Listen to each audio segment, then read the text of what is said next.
सामने उपस्थित हुई एक और नए वीडियो के साथ, जिसमें मैं आपको पढ़ाऊंगी संस्कृत की वर्णमाला।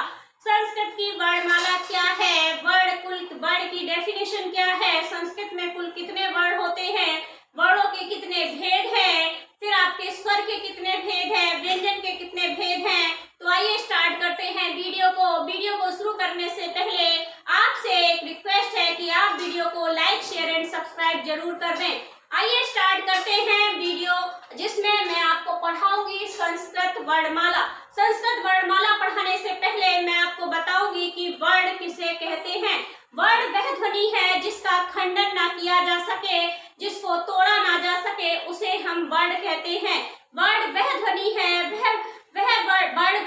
है जिसका खंडन ना किया जा सके, जिसको तोड़ा ना जा सके, उसे हम क्या कहते हैं, वर्ण कहते हैं। जैसे मैंने लिखा, भाषा की सबसे छोटी इकाई क्या होती है, भाषा की सबसे छोटी इकाई ध्वनि होती है। जैसे मैंने बोला का को जब हम लिख देते हैं तो वही क्या बन जाता है, वही वर्ण बन जाता है। ध्वनि को जब हम बोर्ड पर लिख देते हैं तो वही आपका क्या बन जाता है, लिखित रूप में। ध्वनि को लिखित रूप में ही हम क्या कहते हैं, वर्ण कहते हैं। वर्ण का कभी भी खंडन नहीं किया जा सकता, इसको तोड़ा नहीं जा सकता। आप बताइए, आप का को कैसे तोड़ोगे? क्या आप का को तोड़ सकते हो? नहीं तोड़ सकते। का को कभी नहीं तोड़ सकते, क्योंकि इसका खंडन नहीं किया जा सकता। अगर मैंने विदाउट हलत लगाया है, मान लीजिए इसमें स्वर भी जुड़ा है, तो मैंने का प्लस आ कर दिया, ये दोनों वर्ड है। अब बताइए, क्या आप इसको तोड़ सकते हो? तो नहीं तोड़ सकते हैं। आइए देखते हैं वर्ड की डेफिनेशन क्या है, वर्ड की परिभाषा क्या है।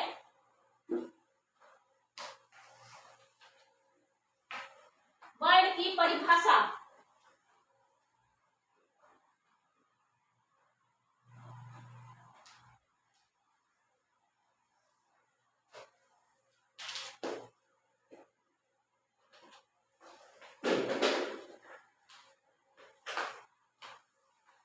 जिसका खंडन ना किया जा सके, खंडन ना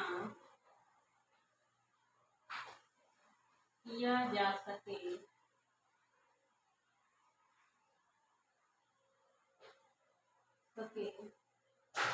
जिसका खंडन ना किया जा सके, उसे वर्ण कहते हैं।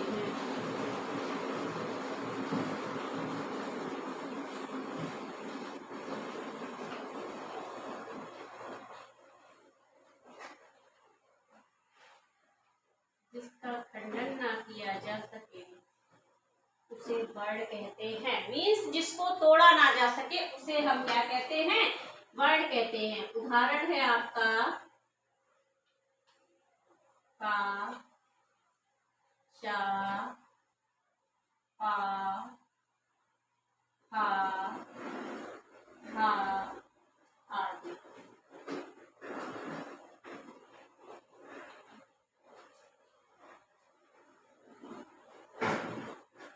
ठीक है, अब हमने वर्ड की डेफिनेशन पढ़ी।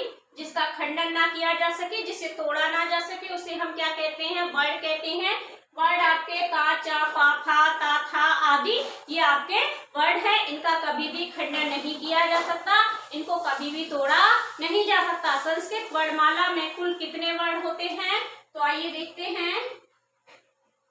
संस्कृत में कुल कितने वर्ण होते हैं,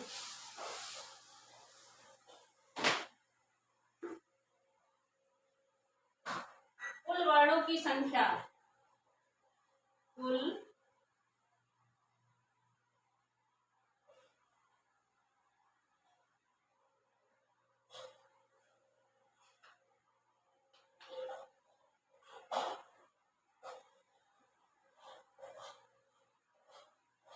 वर्णों की संख्या कितनी है? कुल वर्णों की संख्या है आपकी 46। कितनी है कुल वर्ण, कितने हैं संस्कृत में? संस्कृत में कुल वर्ण 46 है। वर्ण के प्रकार कौन कौन से हैं?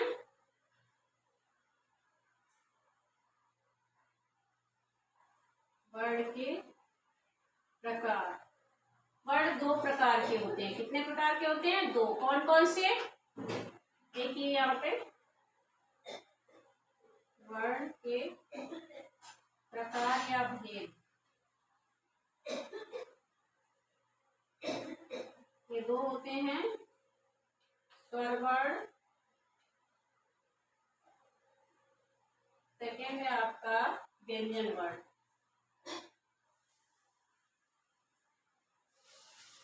स्वर वर्ण, सेकेंड है आपका व्यंजन वर्ण।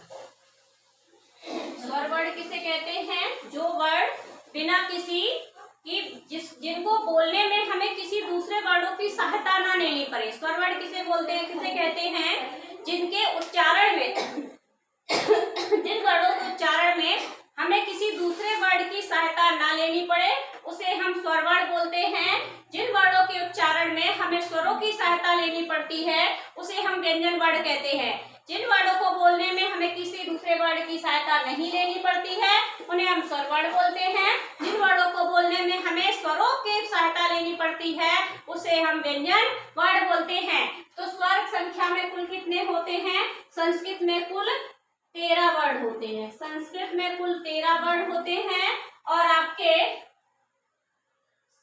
स्वर वर्ण कितने होते हैं संस्कृत में? संस्कृत में कुल 13 स्वर होते हैं। और आपके व्यंजन कितने होते हैं? व्यंजन आपके 33 होते हैं। संस्कृत में कुल 13 स्वर होते हैं, व्यंजन वर्ण आपके होते हैं 33। कभी कभी कहीं कहीं आपने लिखा देखा होगा कि संस्कृत में व्यंजन 34 दिखाते हैं। हाँ, संस्कृत में व्यंजन 34 भी होते हैं। उसका रीजन ये है कि संस्कृत में व्यंजन 34 इसलिए दिखाने लगते हैं प्रत्याहार के अकॉर्डिंग। वहां पर हा वर्ड को 2 बार गिना जाता है, वहां पर हा वर्ड को 2 बार गिना जाता है प्रत्याहार के अकॉर्डिंग। अभी हम आपको प्रत्याहार भी बताएंगे आगे, प्रत्याहार कैसे बनते हैं। तो प्रत्याहार के अकॉर्डिंग अगर पूछा जाए तो संस्कृत में कुल व्यंजन वर्ण कितने होते हैं? 34 होते हैं। वैसे आपके व्यंजन वर्ण आपके 33 ही होते हैं। तो आपके स्वर वर्ण कुल 13 हो गए संस्कृत में, और व्यंजन वर्ण कुल 33 हो गए। अब पाणिनि के अनुसार स्वर वर्ण कितने होते हैं संस्कृत में? पाणिनि के अनुसार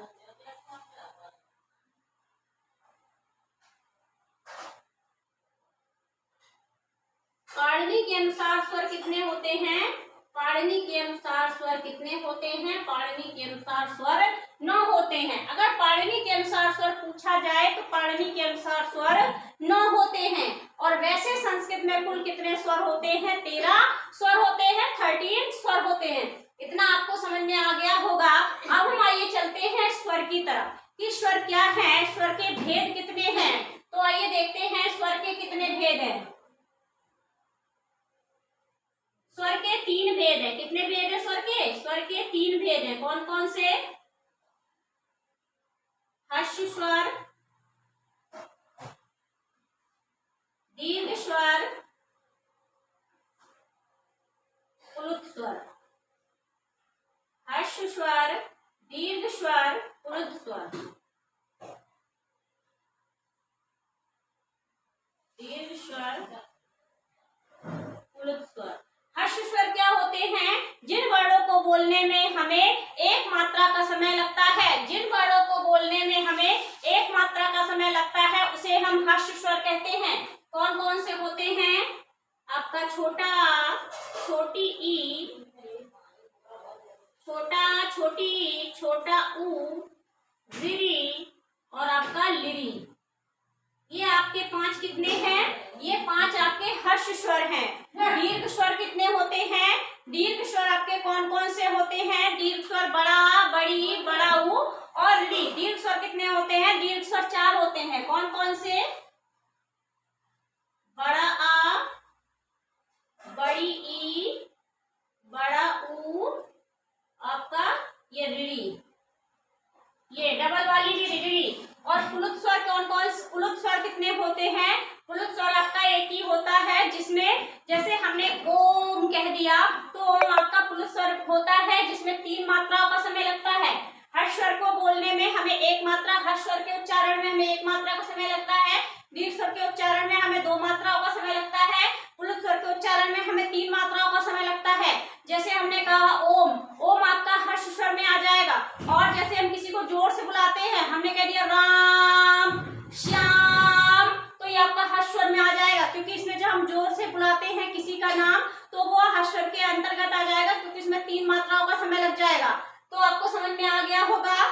दीर्घ स्वर, हर्ष स्वर, दीर्घ स्वर और प्लुत स्वर। आपको स्वर के भेद समझ में आ गए होंगे। दीर्घ स्वर, हर्ष स्वर आपके 5 होते हैं, दीर्घ स्वर आपके 4 होते हैं, प्लुत स्वर आपके 1 ही होता है, मतलब ओम, मतलब जिसमें 3 मात्राओं का समय लगता है। इतना आपको समझ में आ गया, स्वर वर्ड समझ में आ गए। अब हम चलते हैं व्यंजन की तरफ। व्यंजन के कुल कितने भेद होते हैं? तो व्यंजन के कुल कितने भेद होंगे? स्पर्श व्यंजन,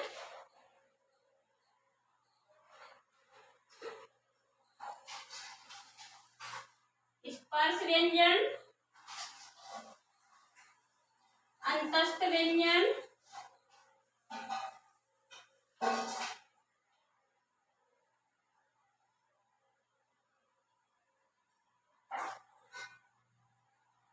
अंतस्थ व्यंजन, लास्ट है आपका ऊष्म व्यंजन।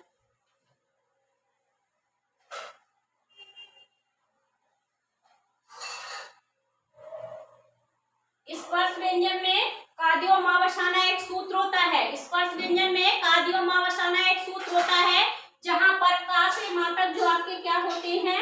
स्पर्श व्यंजन होते हैं। का से मा तक आपके क्या होते हैं? का से मा तक आपके स्पर्श व्यंजन होते हैं। अंतस्थ व्यंजन आपके 4 होते हैं, या, रा, ला और वा। ये आपके स्तंभ व्यंजन होते हैं। अंतस्थ व्यंजन, यारा लावा अंतस्थ व्यंजन होते हैं। उस व्यंजन आपके होते हैं शा, शा, सा। ये आपके 3 ऊष्म व्यंजन होंगे। सा, सा, सा आपके क्या हो जाएंगे? ऊष्म व्यंजन हो जाएंगे। अभी आपको समझ में आ रहा होगा कि स्पर्श व्यंजन कादियो मावसाना, का से मा तक जो होते हैं वो आपके स्पर्श व्यंजन होते हैं, और आपके अंतस्थ व्यंजन हो गए, यार अलावा अंतस्थ व्यंजन हो जाएंगे। उस व्यंजन में आपके आ जाएंगे शा, शा, शा, हा, तीनों शा आ जाएंगे और हा आ जाएगा उस व्यंजन में। उस व्यंजन में सा, सा, सा, हा, ये आपके उस व्यंजन होते हैं। अभी आपको व्यंजन के भेद और स्वर के भेद समझ में आ गए होंगे। इसके आगे हम नेक्स्ट वीडियो में पढ़ेंगे। अगर आपको वीडियो अच्छा लगा हो, समझ में आया हो, तो कमेंट सेक्शन में एक बार कमेंट जरूर करें। वीडियो को लाइक करें, ज्यादा से ज्यादा लोगों के पास शेयर करें, एंड ज्यादा से ज्यादा लोगों के पास शेयर करें। Thank you, have a nice day.